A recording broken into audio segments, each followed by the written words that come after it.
triple threat match for the This was an excellent This was match. awesome.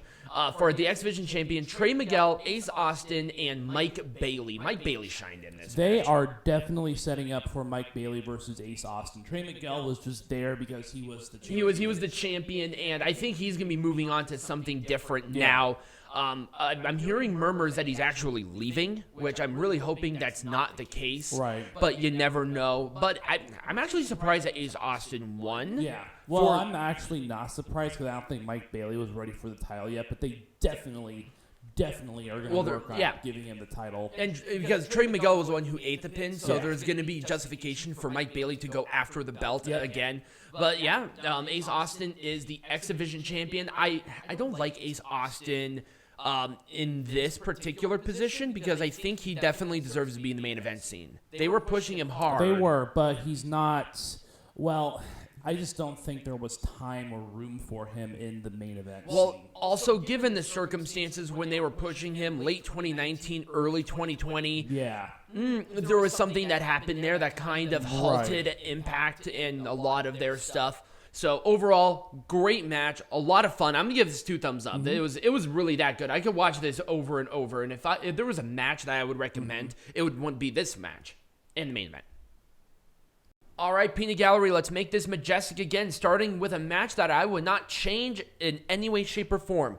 The rivalry was great. I liked how they incorporated the wife, who's also a wrestler, and took a Musa spear, and also they incorporated it in a different promotion. Yep. That was great. All right, let's move on. Well, I'm sorry. When it's a great thing, you don't have to do anything. This one should have been switched time-wise and placement on the card with Taya, Valkyrie, and Deonna Purrazzo. Absolutely. I agree with you. But also, what I would do with this, given the same circumstances, is I would have Rosemary in some singles matches to get her back into of how good she is, because she was not wrestling at all. I watch Impact every single week, people. She did not wrestle between the Battle Royal when she won this opportunity to actually wrestling in the match. Have her in some singles matches. Have her face Savannah Evans. And all of it was backstage. It's like, okay, the champion doesn't technically have to wrestle. She's the champion. But you need to showcase Rosemary as the legitimate singles competitor that she is. And they did not do that.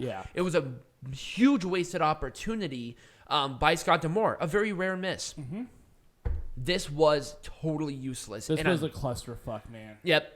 There was no storyline to it. Literally, this was the last match announced for this card, and it deserves so much better. Yeah, it does. And given the history with Heath and Rhino in this trio, it would have been a perfect opportunity to have a 2-on-2 tag team match with them, with maybe some weapons.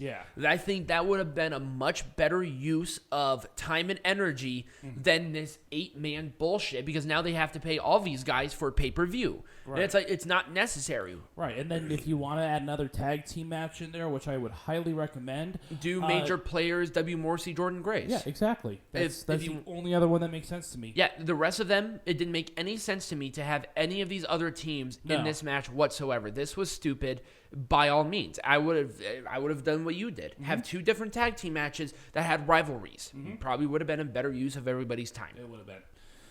I wouldn't have done anything different, because this was a match. This was a vanity match. That's all it was. I think they tried to get the magic with JONAH and PCO again, but it's like they actually had a rivalry. So what the fuck can you do? And to be honest with you, I think bringing in I would have rather had PCO versus JONAH in this over Ishii. I would have had Ishii in maybe some more competitive matches on this. Maybe mention Ishii at Rebellion when he was wrestling on Rampage, a much larger audience. I don't understand why they did not take advantage of that fact, but they just didn't. And the thing is if JONAH is leaving, I mean, we thought he was leaving a couple of months ago, and he didn't. Yeah, they extended the contract, but I only think they extended it this pay-per-view. So, oh, really? Unless they've negotiated a new contract, which I haven't heard anything. I haven't heard anything either, but, I guess we'll see. I guess so. I don't know. But this was just, it was a wasted opportunity for something that could have been magical. Yep. And they just didn't do it.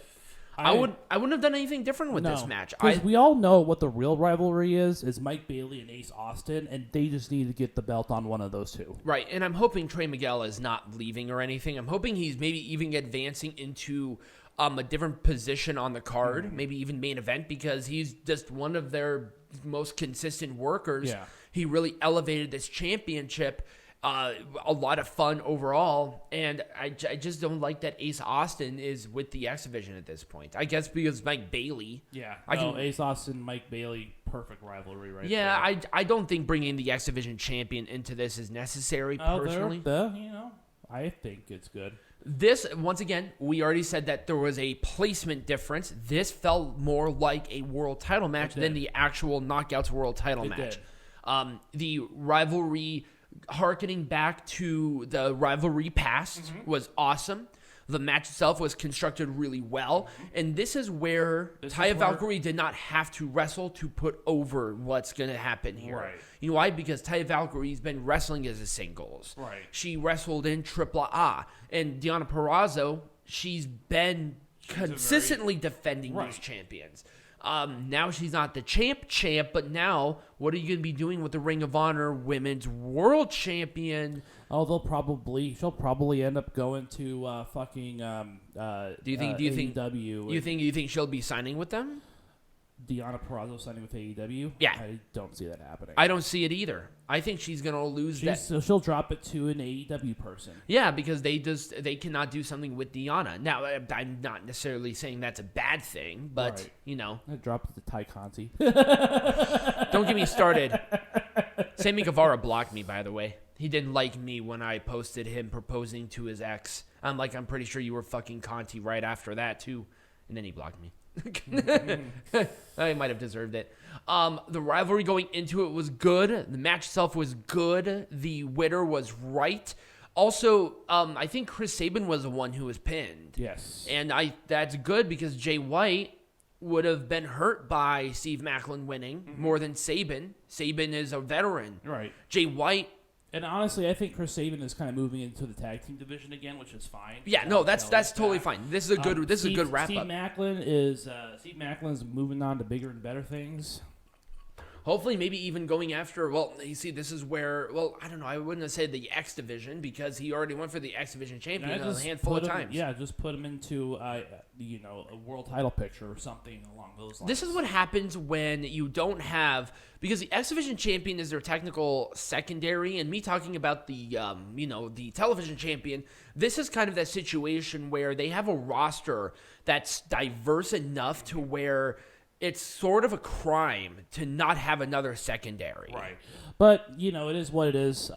It is. There we go. I wouldn't have done anything different, though. Yeah. You see, this is what happens when the show is really good and the rivalries are built okay. Really, really good ending to this rivalry. At least I hope it is. I hope so, too. But the problem now is, what other team can go for this belt? Rosemary and Havoc again? No, there are other. I'm sure that they will find other tag teams to go after this title. Now, I could see tag teams coming in, maybe with some NWA stuff, maybe with some AEW women's stuff. There are plenty of women that are out there that Impact's working with that can go for these titles. I didn't like them bringing back these champions. I was kind of concerned. They're doing fine with it, but what now? And you never know. I don't even have a fucking thing. I don't like NWA bringing back the women's tag team champions. Well, NWA works with a lot more independent wrestlers. That's true, so that makes sense. But Impact Wrestling doesn't. They work with AEW, and AEW already has 2 women's champions. But you never know. You never know. This match was changed, obviously, but the rivalry going into it was fine because obviously you have the Ring of Honor World Champion who was not joining Honor No More. Right. Thank God he didn't because that whole faction is a non-whatever anyway. Although Eddie Edwards didn't need this heel turn, I think he did. It helped him character-wise. Oh, absolutely. He was kind of dead in the water as a babyface, and him as a heel, he works much better as a heel anyway, so it doesn't matter. So there we go. That's it. What are we doing next week? We are doing... We're doing a double trouble here on 2 different sides of the fucking globe. We have The first of 3 Triple Manias in Monterey, so we'll be covering that. No, there was already a Triple Mania, wasn't there? No, that was Triple Mania Regia. Yeah, that was Triple Mania Regia. So there is that one. So we'll be watching that on Saturday, and then we also have Wrestling Dontaku on the 1st. So we will have a double trouble on that. And we'll do our wrestling, heckling, all the fun stuff. Yep. So if you did enjoy this, video, remember to like, subscribe, follow, check out the Linktree QR code right there, this area. And as always, be majestic.